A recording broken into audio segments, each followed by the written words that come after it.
in fact, one of the themes of my last book discussed how businesses might be impacted. And I guess if you could sum it up as one word, it would be disruption. It would be what people are used to in terms of how business operates, in terms of globalization, in terms of how financial markets work, in terms of the interest rate structure, in terms of how the financial system interacts with Main Street.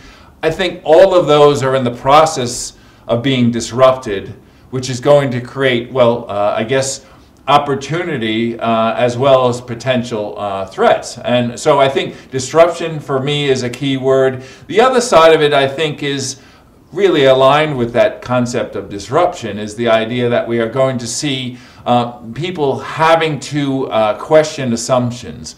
One of the sort of pitfalls, I guess you could say, or one of the driving factors of the great financial crisis was this idea about people having certain assumptions about what was going to happen. They had assumed that if things go wrong, that authorities would bail them out. They assumed that markets had great depth, so if there was trouble, they could get out. They assumed that they understood the risks they were taking. They assumed that other people in the market would act rationally. All of these assumptions proved to be false once the stuff hit the fan. And what it means is that you need to seriously question assumptions. You need to question, why are you hiring certain people to do certain jobs? What skill sets are important? Are they the same skill sets that were important during the sort of boom times, the golden era of finance, investment, and economics that we saw prior to 2007? Or are they sort of catering to those individuals who really catering to those circumstances where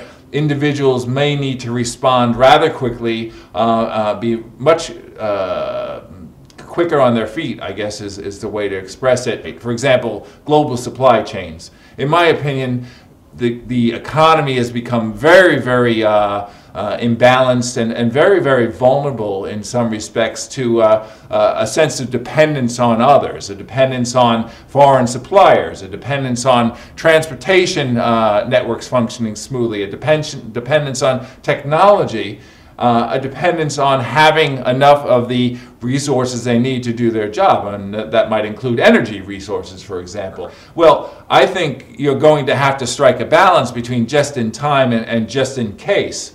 Because there are going to be issues of where you're not going to be able to get the supplies you need because of some disruption or another, whether it comes down to a trade war, whether it comes down to the possibility of disruption, whether it's social disruption or cross-border conflict, whether it's resulting from energy-related concerns. So I think this idea, in my mind at least, of questioning assumptions, questioning vulnerabilities, figuring out where the potential pressure points are, where the threats lie, is a mindset change that people haven't been used to, but will have to be used to in the world ahead.